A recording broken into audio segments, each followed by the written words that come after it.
Haters. Ini nih sebenarnya kita mau ngomongin soal apa Kak? Jadi ada satu saham. Iya. Atau nggak usah satu saham deh. Ada yang namanya IPO dan itu Iya. kerap kali dipakai sebagai momentum orang-orang tuh bisa dapet cuan instan. Betul. Karena dengan dia beli saham IPO dengan harga segitu, dia biasanya melejit ya. digoreng sedemikian rupa, Betul. melejit harganya, terus kita bisa dapat gain dengan cepat. Betul. Bisa sehari 2 hari tuh Za. Iya. Habis itu langsung bisa jadi sultan. Nah, habis itu dia beli kamar di hotel berbintang 9.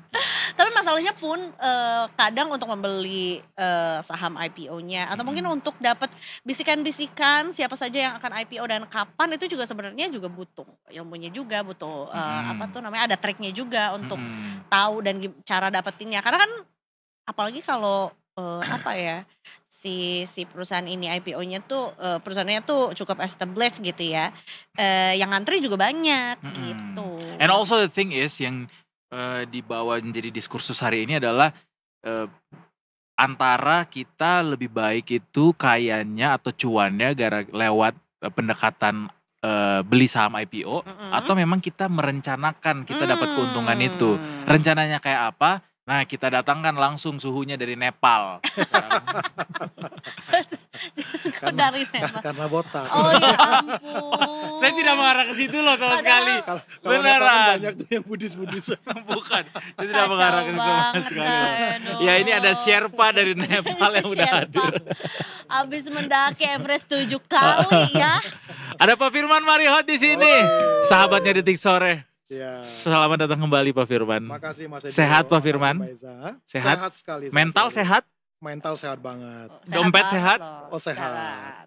Kesehatan rambut sehat? Karena itu yang gak sehat. Kayak dong Salim gak sama Pak Firman sekarang juga Pak karena Firman kita tos udah, dulu. Oh, ya, tos. Biar gak slack. udah jadi sultan. Oh iya. Yang semakin menjadi-jadi lagi loh. Gara-gara setiap ada yang IPO beliau berhasil borong terus Yoi. katanya. Kita tanya dong, apa sih rahasianya Pak Firman? Ya. Hari ini kita mau bahas terkait, sekarang kan lagi fenomena banget ya, hype banget ya. Yang satu saham yang kita tahu yang oversubscribe-nya Yes. itu sampai 516 kali. Bayangin Ya. tuh. Dan itu terbesar sepanjang sejarah Bursa Efek Indonesia berdiri. Wow. Oversubscribe artinya kelebihan permintaan dari yang tersedia, Iya. dari saham yang tersedia. Itu sampai yang namanya market ya, bursa, itu sampai kering liquidity gara-gara orang jual sahamnya untuk mereka ngantri untuk mendapatkan Iya. saham ini. Nah, pertanyaannya kenapa sih saham itu bisa sefenomenal itu? Apa yang membuat? Yang kedua adalah yang kedua adalah resiko di balik euforia IPO ini apa ya? Nah, lalu Ada risikonya nih Pak ya juga ada ya. risiko di balik euforia IPO ini apa? Lalu yang ketiga, nah di mana di sini letak yang saham-saham yang IPO ini dalam perencanaan keuangan? Karena kita harus tahu bahwa kita harus bisa membedakan kaya karena IPO atau kaya karena kita buat rencana. Yes. Nah, jadi Dua-duanya nggak salah tapi Pak ya sebenarnya. dua-duanya nggak salah, tapi ada resiko yang harus kita ketahui di situ. Nah, yang pertama terkait dengan kenapa dia bisa sefenomena ini. Nah, jadi yang menarik kenapa dia bisa sampai oversubscribe segitu besar. Yang pertama tuh adalah karena ada ya ibaratnya ada tokoh ya yang bagi anak-anak sekarang, bagi investor sekarang di pasar modal, tokoh yang satu ini kalau misalnya dia IPO-in saham ya, kalaupun menyebutkan nama saham di sini bukan ajakan membeli atau menjual ya, tapi dalam rangka kita edukasi. Nah, kita sebutlah namanya sahamnya CDIA.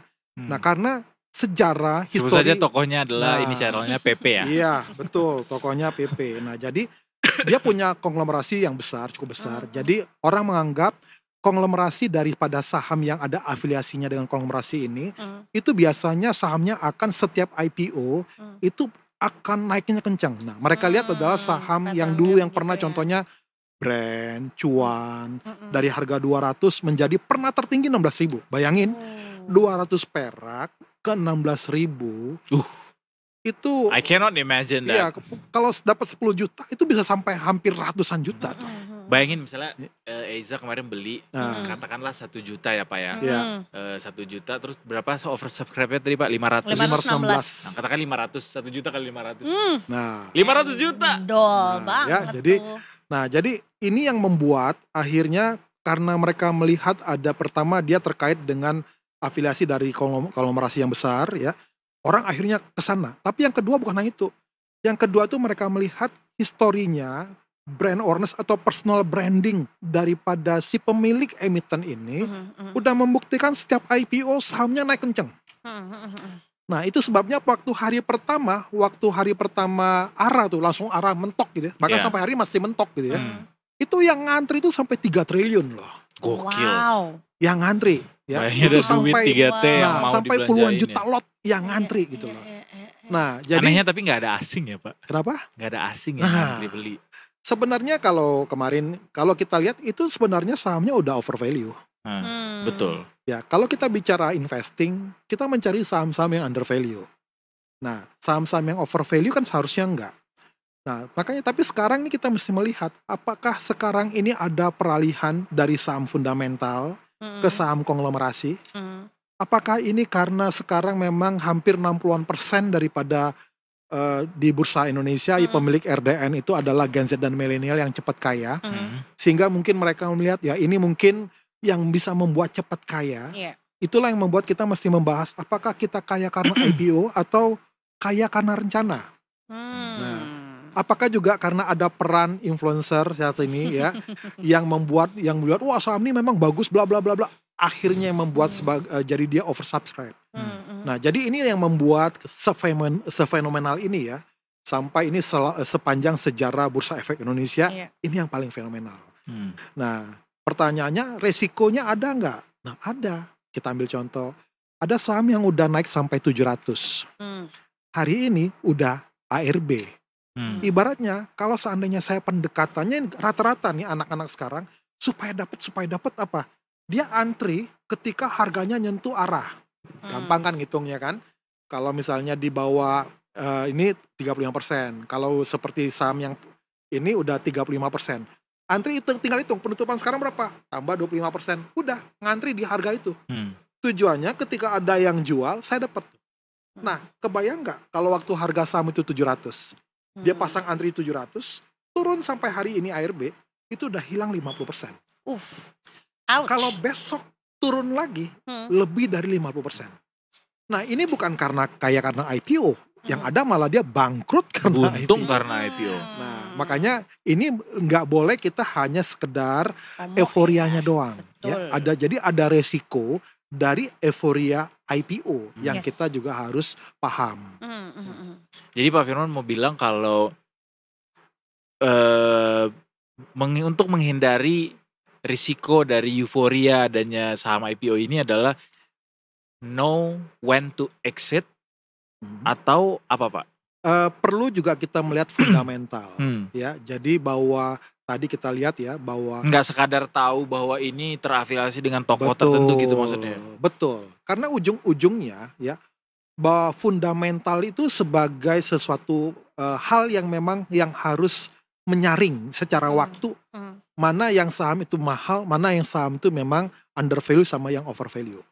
Nah, jadi contoh misalnya karena dia semata-mata karena umumnya kalau saham IPO itu akan terus naik karena ketokohan dan lain-lain. Karena saham yang ARB yang sekarang itu kalau bicara ketokohan juga ada. Tapi kebayang kalau misalnya dia hanya melihat sebatas sana, apa yang terjadi? Ya kalau dia nyangkut dari harga 700 ke sekarang, udah rugi hampir 50% lebih. Kalau sampai besok udah 60% lebih. Nah, artinya apa? Nggak cukup hanya euforia IPO. Tapi juga perlu juga berpikir secara sehat. Bisnisnya seperti apa, ya. Lalu prospek oke lah, udah kemahalan, kira-kira prospek bisnisnya apakah kalau saya tarik ke ujung ya, apakah ini masuk akal ya, apakah logik? Kalau misalnya logik oke, saya masih bisa berharap ya saham yang saya beli pada waktu ARA itu kalaupun koreksi sebentar dia akan naik lagi. Tetapi kalau seandainya saya hanya semata-mata karena euforia IPO, wah yang ada bukan kaya, yang ada malah bangkrut. Ya, yang ada adalah jadi bangkrut. Nah, karena sekarang banyak sekali saya perhatiin bahwa saham-saham yang IPO pertama-pertama naik. Tapi lama-kelamaan kembali bahkan sampai di bawah harga 50 perak. Ya, bahkan harga 5 perak, ya, 3 perak. Gak kebayang kan? Karena kan jarang juga kita tahu ada beberapa emiten yang menggunakan IPO sebagai momentum untuk exit. Betul. Way out. Ambil contoh salah satu yang lagi rame di sosial media. Salah satu saham yang baru IPO yang katanya kalau baca prospektusnya itu untuk pengembangan daripada dia punya outlet. Tetapi kenapa sesudah dia IPO selesai jumlah outletnya berkurang? Loh, pertanyaannya kok bisa ya? Nah, betul yang kata Mas Edo bilang. Karena ada juga yang menggunakan IPO untuk exit, ya. Nah, itu sebabnya sebagai seorang investor, terutama yang pemula, gak boleh hanya semata-mata karena euforia, lalu ikut-ikutan FOMO. Ya, FOMO itu gak baik. Nah, jadi kita harus belajar tentang investasi itu apa, resikonya apa, IPO ini kita harus baca prospektusnya apa, penggunaan dananya untuk apa. Nah, kalau penggunaan dana IPO itu kalau misalnya untuk bayar utang, nah itu hati-hati, lebih baik hindari. Jadi harus yang lebih berorientasi kepada investasi. Betul, pengembangan bisnis ya, untuk modal untuk pengembangan bisnis dia dan lain-lain, seperti itu. Jadi itu fundamental yang harus ditelisik ya. Betul. Nah, yang berikutnya ya coba lihat juga misalnya benar sekarang memang zaman udah berubah. Jadi perlu juga melihat siapa tokoh di balik misalnya perusahaan ini. Ya, ini juga perlu. Nah, termasuk yang membuat ini paling fenomenal karena mereka melihat tokoh ini cukup bagus ketika mereka mengelola bisnisnya. Ya, lalu pengembangan bisnisnya dia memang punya master plan ya, punya itu yang memang canggih banget sehingga orang berpikir ini perusahaan akan bagus ke depan seperti itu. Pak, kalau di saham ini terafiliasi dengan sebuah konglomerasi sudah pasti prospeknya bagus atau enggak, Pak? Belum tentu, makanya kita mesti melihat juga tokoh daripada si konglomeratnya seperti apa gitu. Lebih dominannya berhasil apa enggak? Nah, biasanya mereka kenapa melihat pada ketokohan ini? Karena mereka melihat begini, bicara saham itu kan bicara bisnis, entitasnya kan adalah perusahaan. Nah, kalau dia bisa menjadi seorang konglomerat, berarti kan dia jago. Kalau perusahaannya misalnya dari satu menjadi banyak, lalu perusahaannya bisa naik kencang seperti itu prospeknya, lalu bisa masuk misalnya ke sekarang yang lagi dalam kalau kita investasi trading itu yang orang tunggu-tunggu MSCI ya, dalam waktu dekat yang Agustus akan keluar ya. Nah, MSCI masuk ke MSCI berarti kan ini diakui ya sama satu badan internasional sehingga mereka bisa melihat, nah kalau itu diakui otomatis secara tidak langsung ini fund-fund asing kan bisa masuk ya. Nah, artinya apa?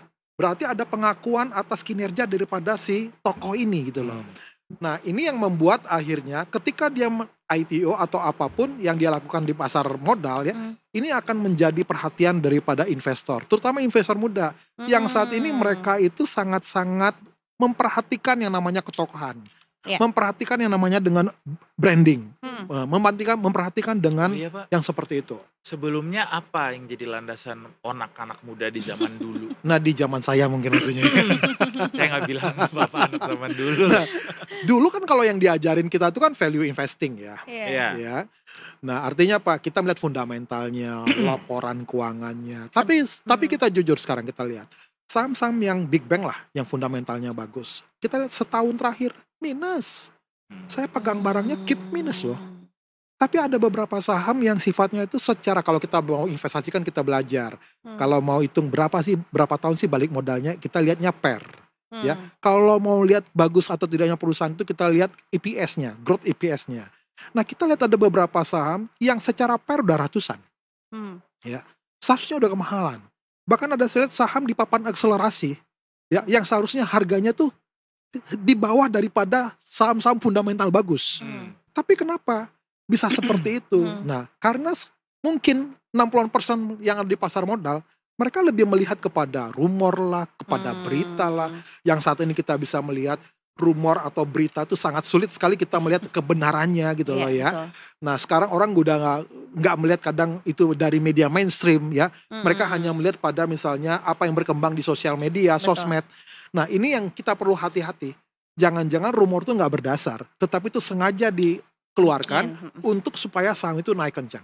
Jadi kembali lagi, jangan masuk ke dalam FOMO atau euforia yang seperti itu, tapi kita harus kembali ke fundamental. Kita harus kembali lagi memvalidasi rumor atau informasi itu benar atau enggak. Nah, seperti itu. Tapi kan kalau misalnya The Tickers di sini kayak, duh nanti keburu hilang momennya gitu ya. Kalau misalnya kebanyakan riset atau banyak takut-takutnya justru nggak ada hari yang lebih baik dibandingkan dengan hari ini atau saat ini gitu. Gimana tuh, Pak? Kalau pertama IPO boleh ikut.